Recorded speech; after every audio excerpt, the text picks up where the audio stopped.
Right. I want to get into this because I think this is a fascinating thing with you personally. Your diet. You're on this carnivore diet now. Okay, so I want to preface that with something. I am not a dietary expert, so I'm now speaking as an uninformed citizen. Yes. Right. Well, this is anecdotal evidence from a human being that has dealt with autoimmune issues your whole life. Yes. You have done this for how long now? I've been on a pure carnivore diet for about 2 months and a very, very low carb, greens only, modified carnivore diet for about a year. So in the year... And a low carb diet for 2 years. So from the time that I've known you for what, 2.5 years now, something like that? Yeah. When I first met you, you had much more weight on your body. Yeah. You looked different. Yeah. And back then you were eating like the standard diet, right? Like normal people do. Yes. Pasta, bread, meat, chicken, whatever. Yes. Right? You shifted over to only meat and greens. I saw you and I'm like, you look fantastic. I'm like, what are you doing? And you're like, I changed my diet. I only eat meat and greens. And I was like, wow, that's fascinating. Well, I felt like, okay, what you're doing is cutting out refined sugars and all these different things that are problematic, preservatives, all the bullshit, processed foods. And you're having this extreme health benefit. And I was like, wow, that's really excellent. You're showing great discipline. Then you decided to take it to another place and cut out the greens. Yeah, I know. What was the motivation for cutting out the greens? Well, all of the motivation for this has been my experience with my daughter because she has an unbelievably serious autoimmune disease. I just talked to her this morning. What is it called?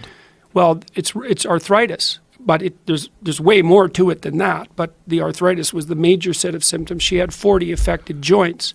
And she had to have her hip replaced and her ankle replaced when she was 15 and 16. And so she basically hobbled around on 2 broken legs for 2 years in extreme agony. And that was just a tiny fraction of the whole set of problems.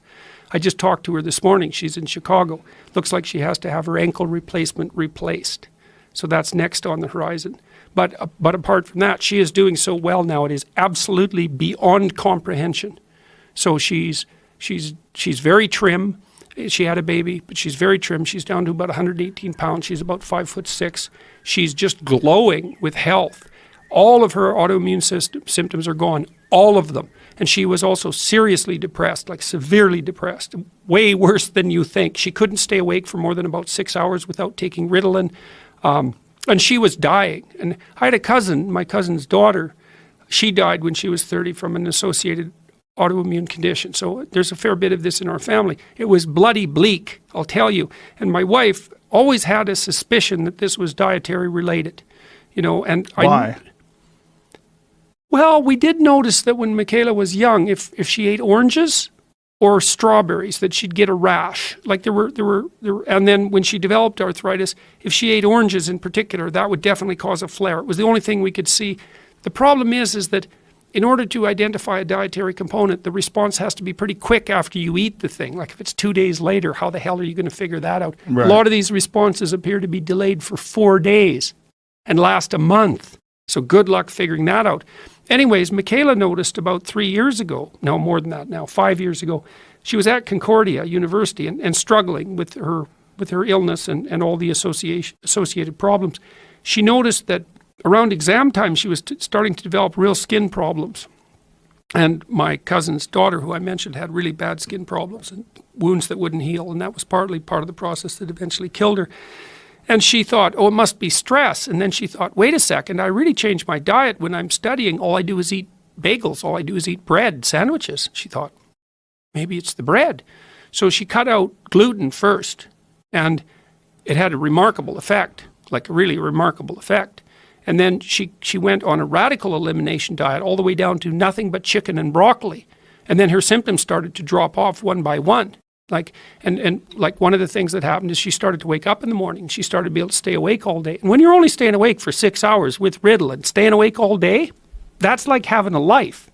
And so a whole bunch of things improved. Then her depression went away.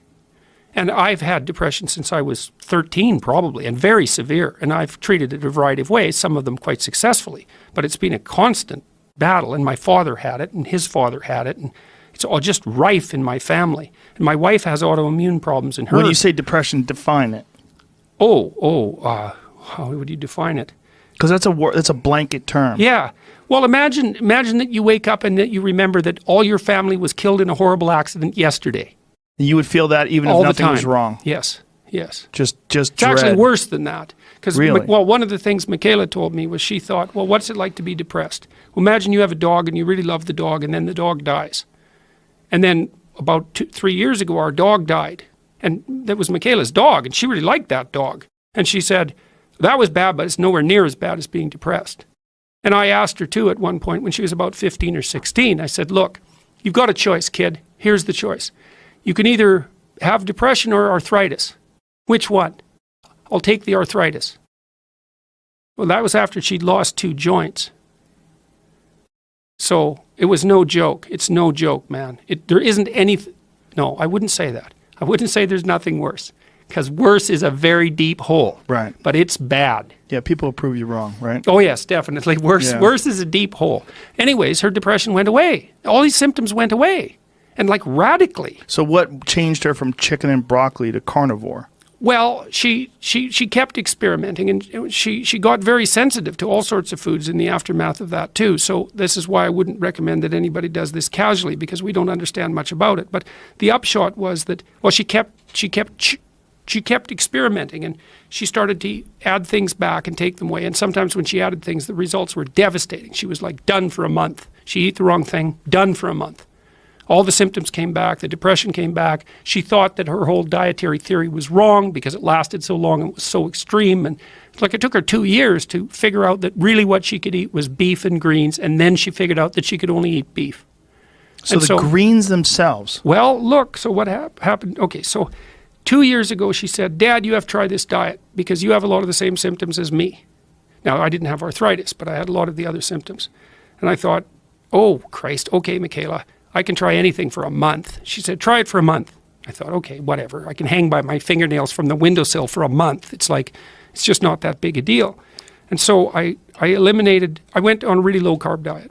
Okay, so this is what happened. I had gastric reflux disorder, and I was snoring quite a lot. I stopped snoring the first week. I thought, what the hell? That's supposed to be associated with weight loss. Because I had gained some weight. I weighed about 212 pounds, and I'm about 6'1½", so that was my maximum weight. I stopped snoring, which was a great relief to Tammy. So that just quit, and that's a big deal, right? Because if you snore, you have sleep apnea, and then you don't sleep right, and it's like not a good thing. Okay, next. I started waking up in the mornings. I'd never been able to wake up in the mornings my whole life. I always had to stumble to the shower, and then maybe I could wake up. It took me an hour, and I felt terrible. And so all of a sudden I woke up, and it was like, oh, look at that. I'm awake in the morning, and I'm clear-headed, and things aren't gloomy and horrible. It's like, well, isn't that weird? Then I lost 7 pounds the first month. I thought, 7 pounds, that's a lot in a month. And I'd already gone for a whole year on a sugar-free diet, and I didn't lose any weight. And I'd been exercising. Sugar-free, but did you cut out bread and gluten? No, it was just no desserts, no sugar. No, and I thought that might do it. Didn't make any difference at all. 7 pounds. Well, then I lost 7 pounds the next month. Then I lost 7 pounds the next month. I lost 7 pounds every month for 7 months. It's like I had to throw away all my clothes. I went back to the same weight that I was when I was 26. And my psoriasis disappeared. And I had floaters in my right eye, and they cleared up. And then the last thing that went away for me, I was still having a bitch of a time with mood regulation, and that sucked because when I changed my diet, I didn't respond to antidepressants properly anymore. They weren't working.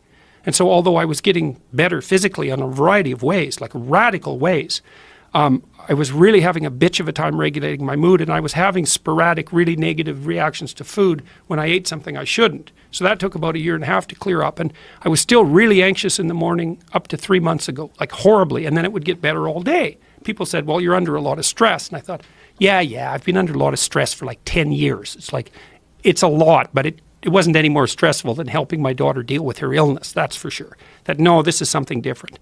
And she said to me, quit eating greens. And I thought, oh, really? Jesus, Mikhaila, I'm eating cucumbers, lettuce, broccoli, and chicken and beef. It's like I have to cut out the goddamn greens? It's like, try it for a month. Okay. Within a week, I was 25% less anxious in the morning. Within 2 weeks, 75%. And I've been better every single day. I'm better now probably than I've ever been in my life. And I haven't been taking antidepressants for a whole year.